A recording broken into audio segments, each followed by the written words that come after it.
Hello. On behalf of Barnard College and Women in Hollywood, it is my honor to welcome you to the 11th Annual Athena Film Festival. This festival is dedicated to celebrating the stories of bold, courageous women leaders and the filmmakers who bring these stories to life. Thank you for joining us. My name is Melissa Silverstein, and I am the Artistic Director and co-founder of the festival. I am also the founder and publisher of Women and Hollywood. This year's festival would not be possible without the support of our dedicated sponsors.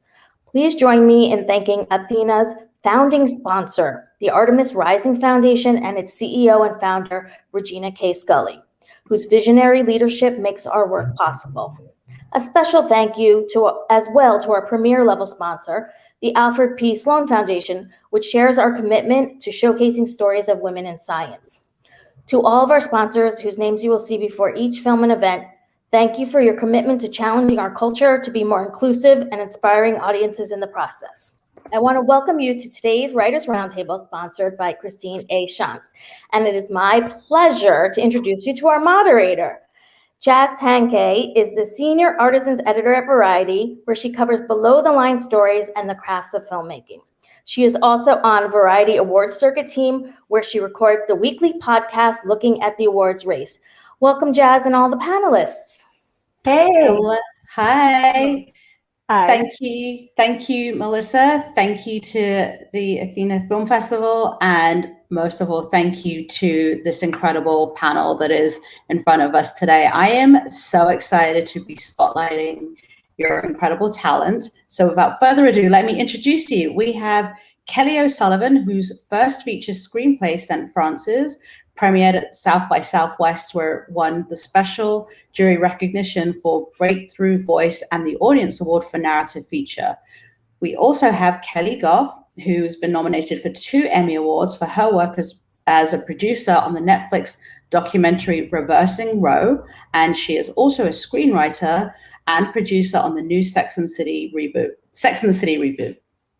Eliza Lee is a proud 2015 Athena List winner with her feature script, A Beautiful Lie, about crime novelist Patricia Highsmith. Her series with director Jen McGowan Angelica about the last abortion clinic in a state was part of the inaugural Cannes Series competition, which led to the project being set up. Hello and welcome. Hi. Good to be here. What an amazing, that intro just touched on some of your incredible work. So let's just dive right on in and start with how you got here. And Eliza, what was your journey into screenwriting? Talk about that. It was convoluted, for one. After film school, I actually went down a journey of becoming a Dp Trainee.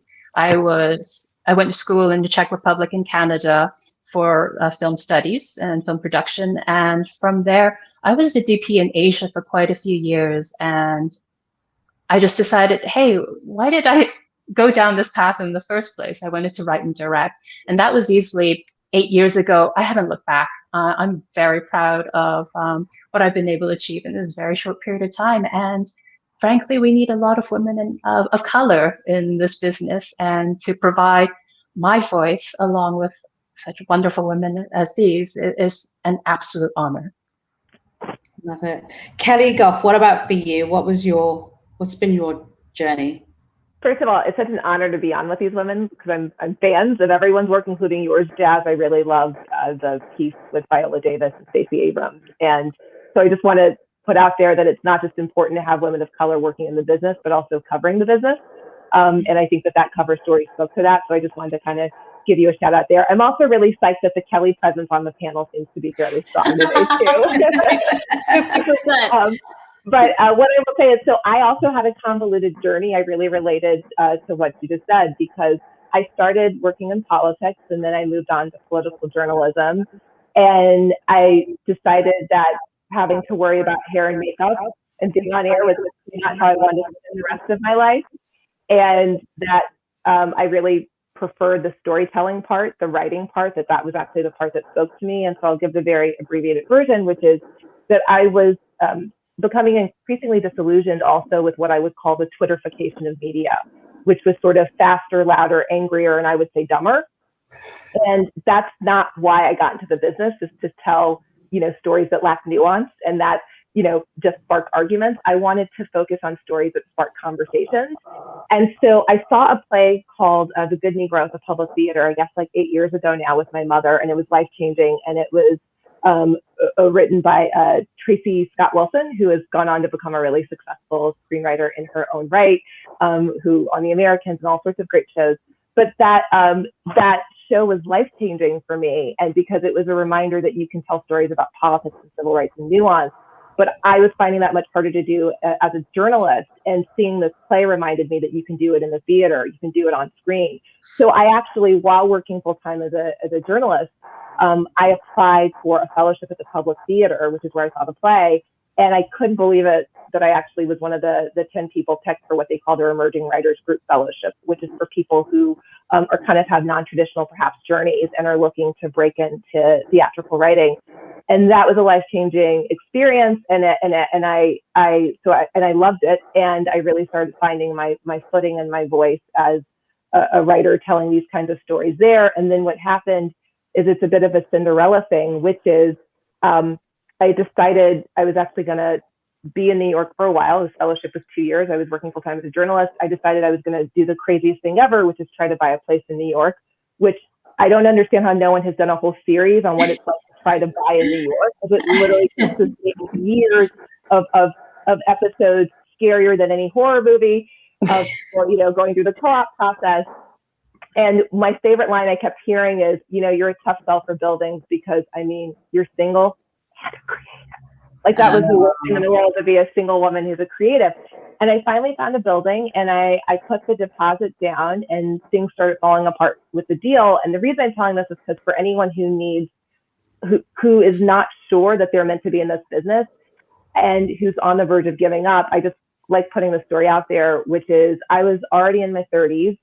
I put this deposit down on this place, and the deal started falling apart. And I got the call you never want from a lawyer or a doctor, which is it's really bad. And they walked me through all of the horrible problems with this deal, and I didn't know what to do. And I remember I called my mother hysterical, and I grew up in Texas. They don't have co-op boards. It makes no sense when you're trying to explain real estate in New York. But I remember telling my mom this story of what was going wrong with this deal. And she said, well, sweetheart, you always say everything happens for a reason. Why can't you have a little faith? I normally love my mother's optimism, but I was outraged and indignant that she wasn't shaking her fist at the sky. And then about 2 hours later, I called her back and said every parent's favorite words, which was, you were right. Because in that 2-hour window, Mara Brock Akil, the African-American female showrunner, trailblazer, called, and she said, look, I follow your work as a journalist. I have this show about a Black female journalist being Mary Jane. Would you ever consider coming to join us in the writer's room? And 2 weeks later, I was in LA. So Wow. I tell people to just kind of, don't give up. And just because your path is non-traditional doesn't mean there's not a path for you. So that's my journey into the biz. That was my first staff writing job. And here I am 5 years later. Wow. I love that. And Kelly, what about for you? I also had a totally non-traditional journey to screenwriting. I started writing when I was 34 after being really sick of being an actor with no agency. When I was getting so many auditions for like commercials where a mom is cleaning or a sad mom on Chicago PD. And so I started looking around at like Issa Rae and Greta Gerwig and people who were willing and able to do both things and tell their own stories. And so I started writing sort of late. And I say that with quotation marks because what I'm learning is we all had non-traditional paths to do what we now love to do. Yeah, I love that. And, you mentioned Greta Gerwig, you mentioned Issa Rae, but let's talk about some of the people that have opened the door for you, people who have helped you in this path, because so much of having a successful journey is that one person that gave you the chance when nobody else would. So here's the opportunity to give them a shout out, but also, to others out there. Kelly G, I'm going to start with you. Can I call you Kelly G? Of course you can, yeah. Also, there's two of us, so it would be confusing if you didn't. So, yeah. Right. So who do I want to give a shout out to? Yeah, and who was the person that opened the door for you? Well, really, it was Mara, because, Mara she called, and it really, I did feel like Cinderella. She was my fairy godmother that she said, because I was like, I've never written for television before. Are you sure? Which, by the way, that's something a lot of women do, and I think very few men do. They get a call and it's like, you know, do you want to be president of the United States? Well, I don't know. I'm a limo driver, but sure, right? Like that's often, and with us, you know, when she called, I'm like, but I've never written for television. Yeah. And Mara was the one who said, just try it. You know, like I have faith in you, come out. And if it doesn't work, you have an adventure and you go back to New York. And needless to say, I now spend a lot more time in LA than I actually do in New York because it worked out pretty well. And I actually, the episode I co-wrote with the fabulous Jamie Turner ended up winning an NAACP Image Award. And it was like, the whole experience was life-changing, and I wouldn't be in this business without Mara. So I want to give credit to her for that. Immense gratitude. Kelly, who was that person for you that opened the door? Well, too, Janet Pearson at South by Southwest, who took our scrappy little movie and gave it a platform. And then Bob Fisher, who created the show Sirens that I acted on, he would let me improvise during takes. And at the end of our second season, he came up to me and he said, I actually think you're a writer. Just based on the way that you improvise, I think that you could write. And it was the first time anyone had ever said those words to me. And even though I had sort of secretly longed for that, you know, internally, it was the first time I had heard it and let myself say, okay, maybe I do want to do that. Yeah, love it. And Eliza, who was the person that opened the door for you? Two wonderful Asian American producers. Their names are Michelle C., former Miramax executive, and Sophia Chang, who comes from the music world. Everyone knows Sophia Chang. Yeah. She managed the RZA, Raised by Wu-Tang, very much a force in the music field. And this was her first foray in producing films. And I had a script about Chrissy Hine of The Pretenders. They both thought there was something there, and they've been championing that project for the past few years. And they flung that door wide open for me. And I've had an opportunity because of them. Yeah.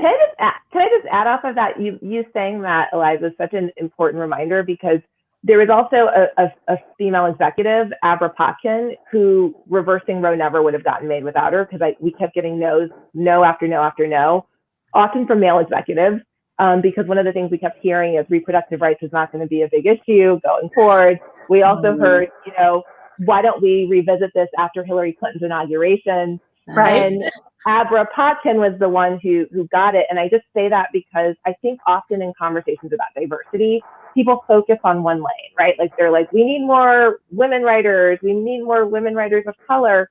And that's all great, but it doesn't matter if we don't have women in other key roles. And so I just wanted to put that out there, that it's not just the one person. It's often, you know, it takes a village. And so we need to see women and people of color in all sorts of roles so that we can sit here, right? Because if we're pitching projects, if there are lots of women pitching projects, but we're pitching them to people who don't get the projects, like saying reproductive rights is not going to be a major issue, right, then we can't really get our projects made. So I just wanted to put that out there. Yeah. And lo and behold, the world went a completely other way in 2016, and reproductive rights became a massive issue. And here we are, you know, we're still fighting for control over our bodies in 2021. And I always joke that oh yeah.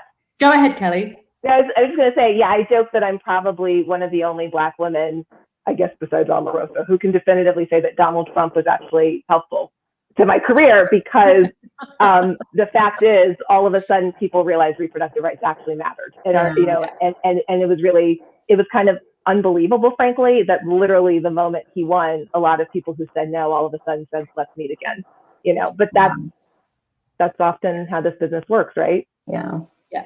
But let's talk about that. Like, as I said, you know, each of you have, you know, you've either told the story or been a part, you know, in something related to abortion. Like, and Kelly, you mentioned the no's. Like, talk about why each of you, why it was important to tell your story, whether it's, you know, St. Francis, Angelica, Reversing Roe, like why it was necessary. I guess why it was necessary to make sure that your story got told. Kelly, let's start with you. Yeah, I really wanted to see a non-traumatic abortion on screen and a sort of normal abortion. I feel like so many of the depictions that we see are really hand-wringing, like will she or won't she? And it's such a belabored decision. And oftentimes, like in the waiting room of the clinic, the woman will change her mind, in TV and film. Or it'll be just about abortion. It won't contain any nuances of the rest of the woman's life. And so I wanted to have a film that had an abortion as one event that happens and not the defining event of this woman's life. Yeah. And I think that's what was so beautiful about St. Francis, as you say, because it was part of the story. It didn't define the entire movie. And it was just nice to have, it was refreshing to have this perspective, whereas previously, every story is about the struggle, the fight to get that. And is it going to end horribly? Like, is the woman going to die or whatever that is. And so that was such a refreshing thing to see. Kelly, what about for you in reversing Roe? Well, I think I had a lot of people close to me who, as that process dragged on, asked the same question you did, which is, why are you doing this? Because it took a while and cost quite a bit. And, I passed on some other projects to see it through to the end, but I have no regrets because I am someone fundamentally, and God bless my reps for being okay with this. I'm driven by social change, and I'm driven by telling stories that will have an impact, and particularly on underrepresented communities. And so that's really what drives me. It's what drove me as a journalist, and it's what drives me now. And one of the reasons, because I still dabble in journalism, but one of the reasons I have really leaned in to being able to do documentaries and to write for scripted television is because, I know it's very easy to make fun of the whole fake news of it all, but the truth is increasingly fewer Americans actually trust media. And so if you want to reach people, and one of my all-time favorite quotes is, I got it from Marie Wilson, who created Take Your Daughter to Work Day and is a mentor of mine. And she got it, I believe, from Chief Wilma Mankiller, which is, you don't meet people where you are, you meet them where they are. And there is no doubt that for all of the problems and baggage that Bill Cosby has, that he fundamentally helped transform the way a lot of Americans see Black Americans. And the same goes for Different World and other shows. And so that's what I'm always trying to focus on as a storyteller. And so what I found as a journalist is I was the kind of journalist that I had sources from all sorts of political persuasions who would talk to me, and they very rarely talk to each other. And so I was finding that there were limitations, and there were only so many articles I could do where I would interview them and they would see what the other side said, but they never talked. And I used to joke to my friends at Planned Parenthood and the people I became friendly with when I was interviewing them who were arch conservatives. I was like, I just want to get you guys at dinner so you can actually talk instead of shouting at each other on cable news. And that's what ended up really driving Reversing Roe, is this idea of telling a story in a way where people could kind of talk to each other, even if they weren't sitting in the same room. And that was really the goal of the film. And it was the hardest thing I've ever done in my career. And no one goes into documentary films to get rich. But I still hear from people who say, watched it at my college, we're doing a screening for a fundraiser for an organization. And that to me, that matters, frankly, more to me than if it had made like $1 gazillion, is I want people to hopefully have a better understanding of people who are not like them, particularly when it comes to complicated issues. Yeah, I love that. Eliza, what about for you and Angelica? Like, how did that story happen for you? And, talk about the journey on that, on Angelica. Similar to Kelly G, it was 2016 when Jen McGowan and myself sat down and said, hey, if we were to collaborate, what would it be? And we both felt like there was a fragility in the rights for women in terms of women's health care, even though at that point, like we've said before, there was the anticipation that it would be a different administration and that all would be intact. but we anticipated it. Jen and I brought something personal. Her mother is in intensive care unit in the neonatal unit. And for myself, at one point, I was pregnant with twins, and it was a high-risk pregnancy. And I was brought, the news that possibly one would not be viable and that I should consider an abortion. So I had the right, I had the choice. And so we brought that possibility together as a series.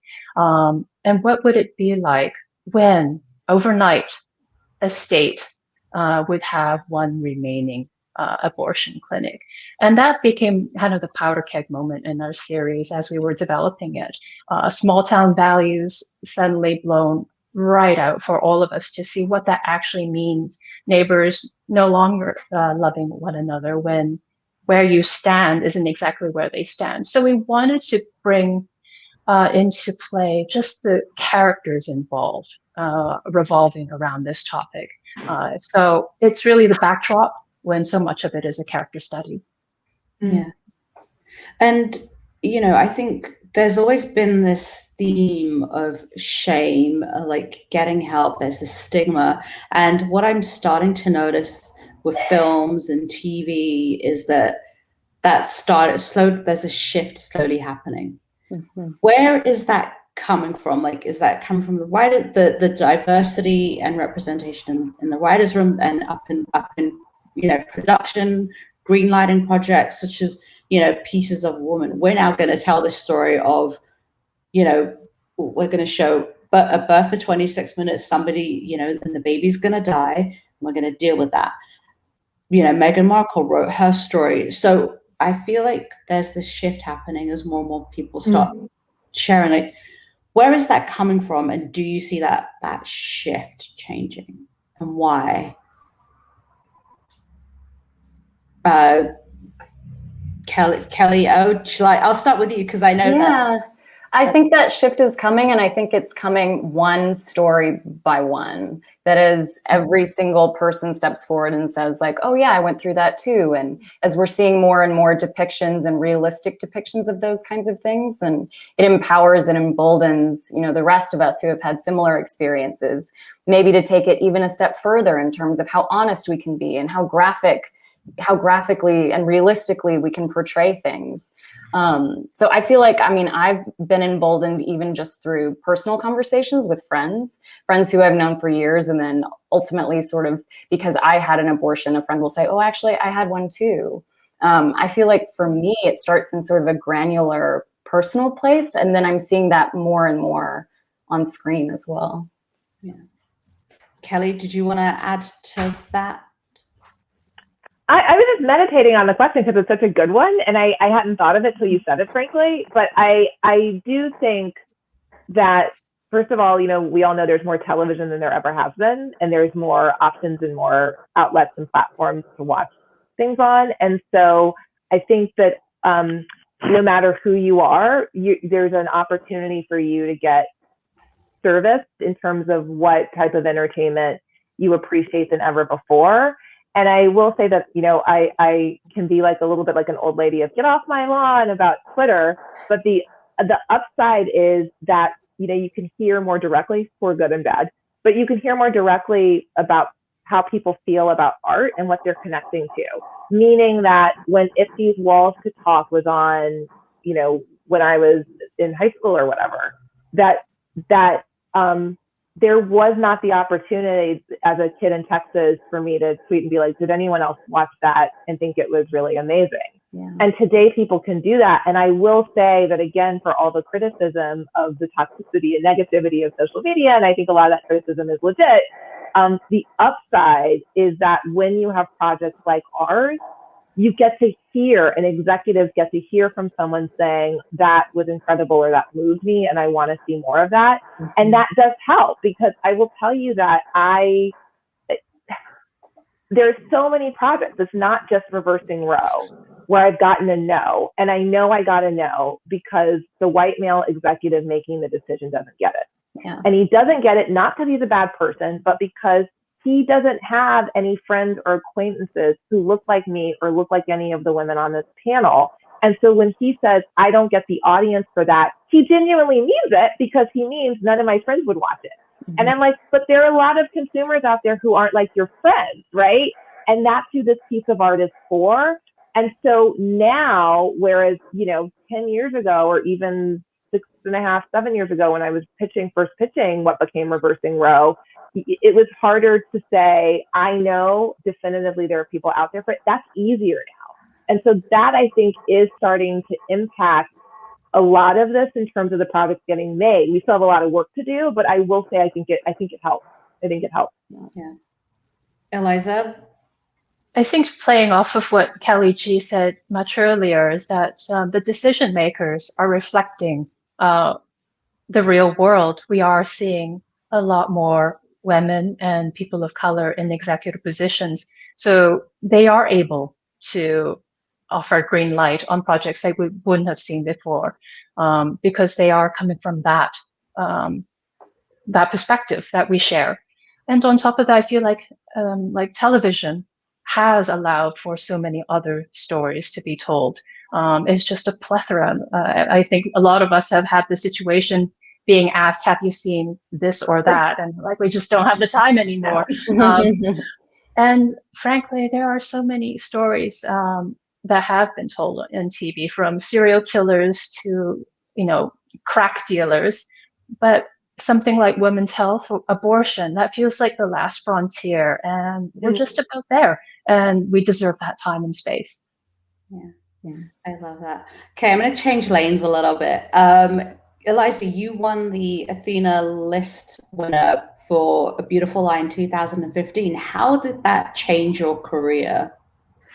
Oh, that was quite the journey thereafter. I went through quite a few other labs and workshops thereafter. I was invited to the Sundance Screenwriters Intensive with it, where I was also the Sundance Asian American Fellow. Film Independent, Outfest, and it just flew open so many opportunities to share the story and to share that voice, my voice. I don't know what I'd do without Melissa. I think no one knows what they would do without Melissa. I feel like that's just words to live by. Yeah, we've got to give Melissa a shout out. So here we are in 2021, and we've spent the last, I guess we're coming up on a year in lockdown, in a pandemic. How has that been for you creatively as writers? The writer's room has been a virtual process instead of sitting around a table, throwing ideas. Talk about how you've been inspired in the last year and your creativity. Just take us into that room for you. Kelly, Kelly G, I'll go for it. Yeah, I have so much empathy for all the people who have been impacted so devastatingly by COVID this year, but it's been really interesting because it's probably been strangely the best year for me professionally. And I'm fascinated by that. Although I think my reps probably aren't, because, I'm notorious for being like, oh, the script is close. And then they're like, well, that's funny, because I heard you went to this book party last night while the script is close. Or I heard you were out at seeing this play while you're like, oh, the script is close, I'm home writing. And so I think that's definitely been part of it, is actually being able to stay home actually helps the writing process. Who knew that, right? And so, and I'm someone, and Melissa, who's known me a long time, might be surprised because I talk so much, but I actually am kind of, I think, the classic cliche of the writer. I actually really kind of love being curled up at home. And so I've gotten a lot of writing done, and it's been really cathartic and great for me, because so much of my life is not just going to stuff, but I don't know if anyone else on this panel here is bicoastal. I didn't realize how disruptive that is, but it really is. The whole in and out of airports, not being settled. I thought I had it down pat, but it didn't stress me out.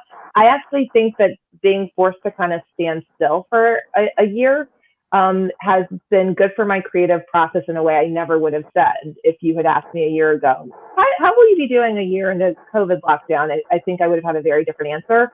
But like I said, I think my reps would say that the proof is in the pudding, as they say, because I got a lot of scripts done that would seem to be taking forever. You know, I was like, oh, I need another, too much, give me 2 more months, and all of a sudden I'm turning things in, and I was like, oh, okay, I guess if you're forced to stay home, you actually get stuff done. So, There's no other distraction. yeah. No, I finished a play that's going up soon on streaming, and so it's taken me for it. So that kind of stuff. Yeah, Congratulations. about black hair. Thank you. It's all about black women and hair. Every monologue and scene is about there's a lot of stories and drama. So yeah, the glorious world, Baltimore Center Stage. They'd kill me if I didn't say that. So That's amazing. Kelly O, what about for you? Have you found that? I feel like my creativity has come in bursts and really stops and starts. And I keep coming back to the question, which is important, but also so annoying, of like, is this story important? Like something that I will have started before COVID. All of a sudden it made me, you know, go to a dark night in the soul where I think like, does this even matter now? And then luckily I've come out on the other side and said, well, yes, of course. Like those little intimate stories, we still need those. Maybe more now. Stories about connection that don't involve COVID. And so I feel like I've been productive, but also anxiously productive. I feel like it's sort of hard for me to keep an attention span for too long. It's gotten a lot easier after the election, but for a while it just felt like, you know, the world was in triage. And so it was really hard to just like focus on the work. But I totally agree with Kelly that it's actually really nice to be forced to stay in one place. Because I think then you're like, you know, you can only clean for so long before you're just sitting at your computer. And you're like, well, I guess I got to actually like start typing. And so it's been both great in terms of the productivity, but also challenging in terms of, you know, the self-investigation. Yeah. Eliza, how have you found the last year? I feel like it's the most attention a writer receives from executives in the past year. Yeah. It's all about development. Fortunately, I've had several projects on the go, and so there have been multiple deadlines in the feature and TV space. So a bum to seat and showing up every day is just mandatory for me to meet those deadlines. And I've found that it's been a year where I've relied on craft versus waiting for the muse. Yeah. Just off of something Kelly said, though, that, you know, it was interesting because there's been so much focus on COVID. I know for a lot of Black creatives, especially with my friends, we've talked about, you know, the impact of George Floyd's killing and the protest. And it was really interesting, Kelly, because I went through a moment where I was like working on the play and a couple other things. And I was like, is this the most important thing I could be doing at this moment in our country's history and my people's history? Mm-hmm. And it was interesting talking to other creatives of color about that. And I thought what you said was so profound. And it's something that as an artist, I have to remind myself never to forget, which is, and I will say this, and this is not humble bragging, but it just gives context, is that when John Lewis passed, one of the things I found out before that is that he had been a huge fan of Black Lightning, which is a show I worked on. And I feel like if you think about all the things that you're trying to do for social change, you don't often go like, oh, it's superheroes, that's how I'm going to make the biggest mark. But it was such a powerful reminder to me that even John Lewis needs to be able to come home. That's right. And unwind and find joy. Yeah. And so what we do is important. And that it really kind of helped me press reset that, oh, right, this little tiny play that's just about hair. It's not, first of all, just about that. All the stories we're telling illuminate bigger issues, especially when you're a woman, especially when you're a person of color. And that when people are living in a year of pain, they have a right to access joy, and often they're doing it through our stories. And so we need to do our part to give them that. And so it was just kind of like a aha for me to let go and to keep writing. So our responsibility actually is to keep showing up at the laptop and create stories that can, you know, illuminate these people and bring them joy. So, that's right. Yeah, that's beautifully put. I feel like in a time of isolation, our stories offer the human connection that we're lacking. And right. That's right. Concur. Right. Yeah. Yeah, TV and film has never been more important to me than this past year. Like I come from a background of theater, and I would see a play once a week, and having that suddenly disappear, all of a sudden, you know, you're looking for what you get in a theater, ways to find it on screen. And so I'm watching more than I ever did right now, just to feel that connection, like you were saying. What about the connection with other writers? I mean, now it's all virtual, right? Like how are you feeding off that energy through Zoom or whatever platform it is, you know, that you're using, as opposed to, you know, we can't go to the theater and be inspired that way anymore, right? So right now we're kind of within our four walls. Talk about feeding off of that. Well, I miss that. I echo what Kelly said. The theater was one of my favorite things to do, and went all the time. And it is the thing I've missed most about the last year, and I can't wait to have that communal experience again. But I will say something that I didn't realize until I'd been through. This is my third room that I'm in so far that's been a Zoom room. The first room at the beginning of the year, we started in person. COVID happened. We went to Zoom rooms, and then every room I've been in since has been a Zoom room. But the thing I think is really important, I just want to say it publicly, because I think it needs to be part of the conversation about where do we go post-COVID if we all go back in person. And there are so many pros about that and the communal experience and being able to really connect on a person-to-person level that way. What I will say, however, is that the last two rooms I've been in, part of their diversity has been because we're Zoom rooms. Part of the racial diversity, part of the class diversity, because people can come to the table who couldn't move to LA. Yeah. And I think that we really can't forget that when the conversation starts about where does our industry go from here post-COVID, because I shudder at the idea of us actually going back to being an industry where only if you can afford to do the last minute. I moved on 3 days notice a year ago. I got the job. They said the room starts Monday. It was Thursday night. Oh my gosh. And I had to report to LA to work. And I thought I would be here for a couple of months. And a year later, here we are. And so I could do that. A lot of people can't do that. And I don't want those people excluded from rooms. So I've been won over and become a fan of the Zoom room for that reason. But that's just my experience. I know other people have different thoughts on that. Yeah. No, I'm thinking sorry, go ahead. No, Kelly, go ahead. Even meeting with executives, it really levels the playing field, because I'm based in Chicago. And so it costs me money to fly out for a certain period of time and get an Airbnb to try to cram in a bunch of meetings in 2 weeks. You know, there's a literal and also like emotional cost to that. Totally. And it's been really nice to not have to take that time where you drive an hour in the traffic and sit in their waiting room. And already it doesn't feel like you're in an equal level. Whereas if you're sitting at your, both of your laptops, all of a sudden you feel more like an equal, and I'll be sad when that's gone. Yeah. Oh yeah, no. And my favorite is when you would fly in for meetings and then they cancel or reschedule. And you're flown in from somewhere else and you're like, to the assistant, and really you're thinking, I spent this, right? I know. You like want to bill them for $500 and just send them the invoice for the plane ticket. Yeah. Right. And you've lost a day of work because of the traveling, and it's like, it'll be interesting to see what hybrid world we'll be living in like, I don't know, let's just say a year when we go back to whatever. But Kelly G, I can't not have a panel and not talk to you about your new series or rebooting Sex and the City. What was your relationship with the series and back in the day when it originally screened? And what does it mean to be rebooting that? I was a super fan, and I don't think they've yet realized that they married their stalker. I love it. Okay, last question for everybody. I'm not asking you for teasers. I'm good. What's the best piece of advice you can give to people out there? I know you've been given some great advice so far, but like last words for those tuning in. Eliza? Your voice matters. It may feel like it's a crowded arena. It may feel like that story has been told, but your voice matters. Love it. Kelly O? Let yourself write the bad version first.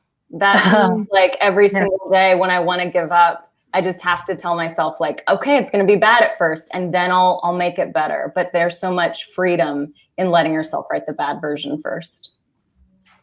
And Kelly G. Focus on the work, focus on the writing, focus on your story. I meet so many writers who are focused on what I call the noise, which is how many Instagram followers they have, how many Twitter followers someone else has, whether they can get in the mix of like arguments on social media or going viral. And at the end of the day, the people who are hiring, they care about the writing. And so focus on the writing, focus on the work, and don't let anything distract you from that as your core. Love it. Eliza Lee, Kelly O'Sullivan, Kelly Goff, Melissa Silverstein, and to the Athena Film Festival. Thank you all so much for that incredible and inspiring conversation.